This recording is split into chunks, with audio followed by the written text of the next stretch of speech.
Hello বন্ধুরা, আপনারা নিশ্চয়ই এমআরআই স্ক্যান সম্পর্কে কিছুটা হলেও জানেন। হ্যাঁ, এমআরআই এর মাধ্যমে পুরো বডি মেশিনের মধ্যে প্রবেশ করিয়ে চেক আপ করানো হয়, কিন্তু তারপরেও অনেকের মনে কিছু প্রশ্ন থেকেই যায়। এমআরআই স্ক্যানে রোগীর সাথে কি করা হয়, এটা কিভাবে করা হয়, আর এটা করতে হলে আগে থেকে কি কি বিষয় জেনে রাখা উচিত, আর এমআরআই স্ক্যান করার খরচই বা কেমন হয়, এমআরআই স্ক্যানের ফলে কি রোগীর প্রাণ যেতে পারে? অনেকের মনেই এসব প্রশ্নের উদাহরণ এপিসোডে। এমআরআই কি? এমআরআই এর ফুল ফর্ম হলো ম্যাগনেটিক রেজোনেন্স ইমেজিং, এর বাংলা হলো চৌম্বকীয় অনুরণন চিত্র। এমআরআই এর মাধ্যমে ম্যাগনেটিক ফিল্ড এবং কম্পিউটারের সাহায্যে শরীরের বিভিন্ন অংশের ইমেজিং করা হয়। এটা আমাদের শরীরের ছোট ছোট প্রোটনকে একসাথে করে ছবি তোলে। এবার চলুন জেনে নেই এমআরআই স্ক্যান কেন করা হয়। আমরা সবাই জানি এমআরআই মেশিন আসার পর থেকে মেডিকেলের সমস্ত পরীক্ষা নিরীক্ষা করার সিস্টেম একেবারে পাল্টে গেছে। এটার মাধ্যমে ডক্টর মানবদেহের অভ্যন্তরে কোনো রকম অস্ত্রোপচার ছাড়াই যে কোনো স্থানের ছবি তুলতে পারে খুবই সহজে। এটা খুব ভালোভাবেই রোগীর যে কোনো স্থানের ব্যথা এবং রোগ সম্পর্কে ডক্টরকে অবহিত করে। সেই সাথে মেডিসিন পেশেন্টের উপরে কেমন প্রভাব পড়ছে সেটাও জানা যায়। বিশেষ কোনো কাজের সময় আমাদের শরীরের কোন অংশ বেশি গতিশীল থাকে এটাও এমআরআই স্ক্যানের মাধ্যমেই জানা যায়। সেই সাথে আরও জানা যায় ব্রেইনের বিভিন্ন ধরনের রোগ সহ মৃগী ও টিউমার সম্পর্কে। ডক্টর যদি বুঝতে পারে কোনো রোগীকে সার্জারি করতে হবে, তখন এমআরআই এর মাধ্যমে সেই রোগীর ব্রেইনের ম্যাপিং করা হয়। এবার চলুন জেনে নেই এমআরআই স্ক্যান কিভাবে করা হয়।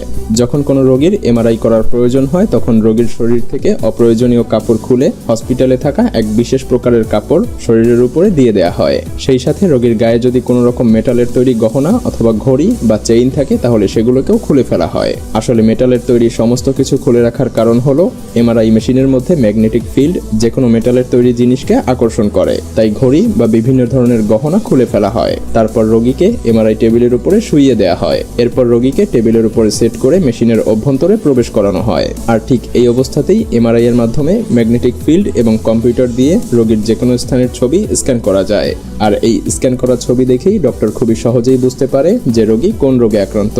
সহজ বাংলায় বলতে গেলে এমআরআই আমাদের শরীরের রোগাক্রান্ত অংশের ছবি স্ক্যান করে নেয়, যার ফলে আমাদের শরীরের ক্ষুদ্র থেকে ক্ষুদ্রতর অংশের ডিটেল ডক্টর বুঝতে পারে। ডক্টর এসব রিপোর্ট দেখে খুবই ভালোভাবেই বুঝতে পারে রোগী কোন রোগে ভুগছে এবং তাকে কি ট্রিটমেন্ট করতে হবে, কি কি সাবধানতা অবলম্বন করতে হবে। প্রেগনেন্ট মহিলাদের ডক্টরকে প্রথমেই বলে নিতে হবে যে সে প্রেগনেন্ট, কারণ এমআরআই এর মাধ্যমে থাকা রেডিও অ্যাক্টিভ ম্যাগনেটিক ফিল্ড গর্ভে থাকা বাচ্চার ক্ষতি করতে পারে। তাছাড়া সমস্ত শরীরে এমআরআই করার প্রয়োজন হয় না। ঠিক যে জায়গায় রোগী ব্যথা অনুভব করছে বা যেখানে কোনো রকম সমস্যা হয়েছে, শুধুমাত্র সেখানকার এমআরআই করলেই যথেষ্ট। জানলে অবাক হবেন যে কেউই নিজে থেকেই একা একা নিজের কোনো অঙ্গের এমআরআই করতে পারে। যেমন ব্রেন, শরীরের যে কোনো অংশে ভাঙা হাড় সহ সমস্ত কিছুই রোগী নিজে থেকেই নিজের এমআরআই করতে পারে। তবে এটা জেনে রাখা ভালো যে পুরো শরীরে এমআরআই করা সব থেকে ভালো, কারণ এমনটাও হতে পারে যে আপনার শরীরের অন্য কোথাও রোগ বাসা বেঁধেছে, অথচ আপনি বা ডাক্তার কেউই সেটা বুঝতে পারছে না, কিন্তু এমআরআই মেশিন তা ঠিকই বুঝতে পারবে। এমআরআই স্ক্যান করার পূর্বে আরো কি কি করার প্রয়োজন হয়? আসলে এমআরআই করার আগে রোগীর উচিত তার শরীরে থাকা সমস্ত কিছু ডক্টরকে অবহিত করা। যেমন তার শরীরে কোনো ট্যাটু আছে কিনা, অথবা তার কোনো নকল দাঁত বা মেটালের কিছু আছে কিনা, এগুলো আপনাকে প্রথমেই ডক্টরকে বলে নিতে হবে। সেই সাথে আরো জানাতে হবে যে কোনো দুর্ঘটনায় আপনার শরীরে মেটালের কোনো কিছু ঢুকে গেছে কিনা, অথবা আপনার কোনো অ্যালার্জির সমস্যা আছে কিনা। হ্যাঁ, প্রথমেই ডাক্তারকে এই সব কিছুই বলে নিতে হবে, অর্থাৎ আপনার শরীরে থাকা সবকিছুই ডক্টরকে জানাতে হবে। এর ফলে ডক্টর খুব ভালোভাবে রিপোর্টের সবকিছুই বুঝতে পারবে। কোনো সময় এমআরআই করার পূর্বে রোগীকে টেস্ট করার পূর্বে 4 ঘন্টার মধ্যে কোনো কিছু খেতে নিষেধ করা হয়। আবার কোনো সময় রোগীকে অধিক মাত্রায় পানি পান করতে বলা হয়, যদিও এতে তেমন কোনো প্রভাব পড়ে না। তবে ম্যাগনেটিক ফিল্ডের কারণে এটার জন্য মাঝে মাঝে কিছু সমস্যা হলেও দেখা দিতে পারে। এই প্রসেস সম্পূর্ণ হতে 30 থেকে 90 মিনিট পর্যন্ত সময় লাগে।